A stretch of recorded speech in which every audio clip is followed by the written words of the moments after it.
Okay, I would like to talk a little bit about dyslexia, the term dyslexia, as well as learning disabilities.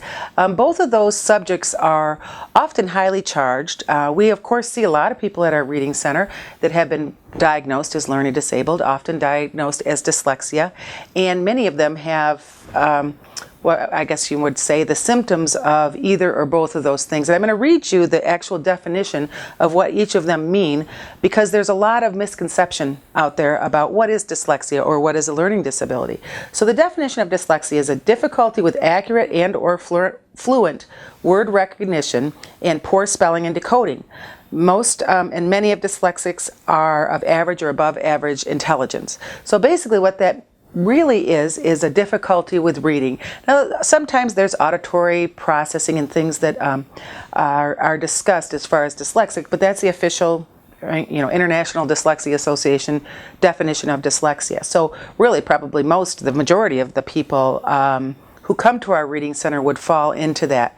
But there's a mindset, and there's actually an article that I was just recently, May 15th, in the New York Times about dyslexia. And I'm going to read this first paragraph. You can get the whole article on our Facebook page, but it's very interesting about the thinking and new research as far as dyslexia and what it is. And so this is the first paragraph. Among the many challenges faced by children with dyslexia and by their parents and teachers is the nagging fear that their difficulties with reading are entirely hardwired, predetermined by their genes and impossible to change. Recent research offers a balm for that fear. It suggests that experience plays a big role in dyslexia, both in exacerbating reading problems and potentially in easing them. So basically what this is saying is dyslexia is not something that's set in stone. It's not like a disease that you have and you always have it. And interestingly, if you've watched our video on the work we did earlier in May with Nelson Lauver, a 50-year-old who has been diagnosed by 4 different practitioners with very severe dyslexia. He's a nationally syndicated radio broadcaster and has done a lot of broadcasting basically by memorizing the text that he's going to broadcast. And I've known Nelson for about 7 or 8 years, I would say. He came to us because he really was curious about EBLI and wanted to know more about it, and I challenged him to come and let us show what he can learn. He was very, very fearful that he wouldn't be able to learn, that he was as good of a reader as he could be, and he was a very poor speller, about 50% inaccurate or accurate, whichever way, with his spelling. So he came to us for 11 hours, the beginning of May, this year, 2014, and in 11 hours he went from reading 83 words a minute to 144 words a minute. He went from really stammering and stuttering through reading to reading fluently and comprehending what he was reading. Also, his spelling went from about 50% mistakes in what he wrote to a little essay that he wrote for me of 182 words, many multi-syllable words, by the way, in it, and he only had a few mistakes in it as far as spelling errors.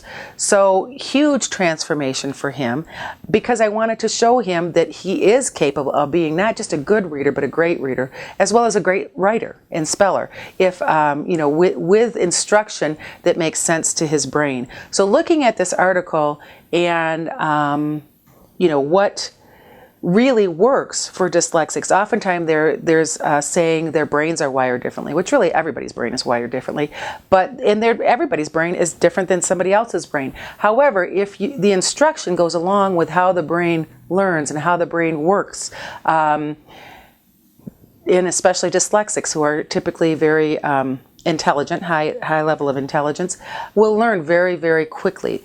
Currently, the mindset is there needs to be instruction that is often years long, many hours a week for many years. And even then, these people who have been given this diagnosis are often thought to be unable to be good, fluent, automatic readers. Our experience has been really exactly the opposite.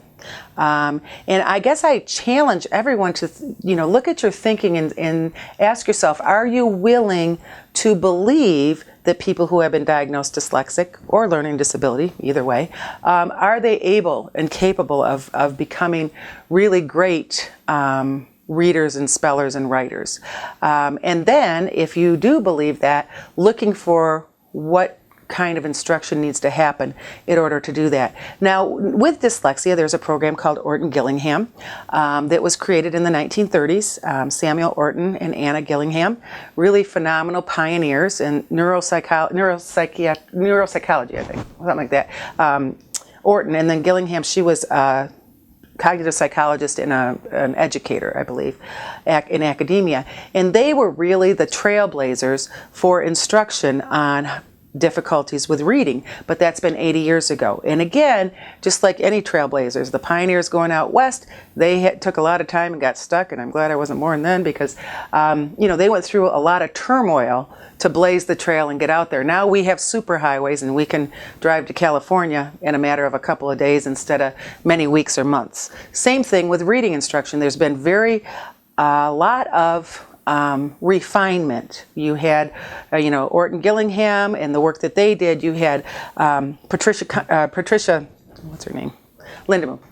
Pat Lindemood, who, with the Lindemood Bell program, and the work that she did, also a pioneer in moving our thinking and our awareness and knowledge and the research forward on what people need for reading. But now there is instruction that can really move people very far, very fast.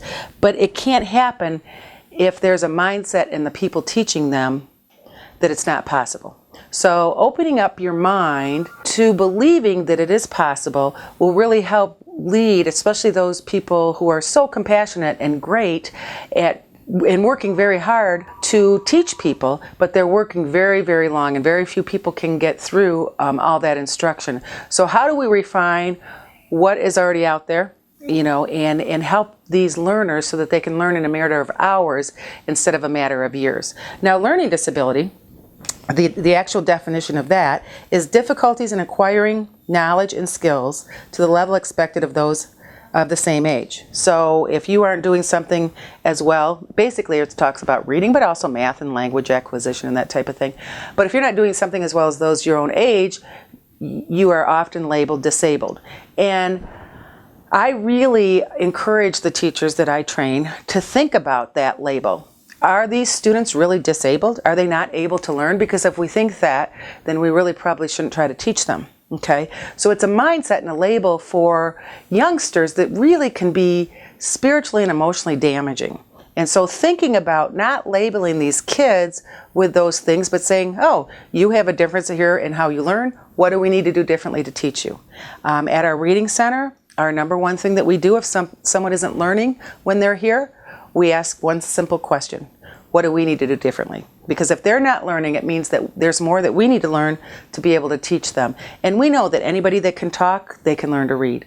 And we really want to expand that knowledge and awareness and also the ability to teach them out to the world so that there's a lot of suffering around these labels that have been given to kids and adults also, and they think in their mind like Nelson did. I am not able.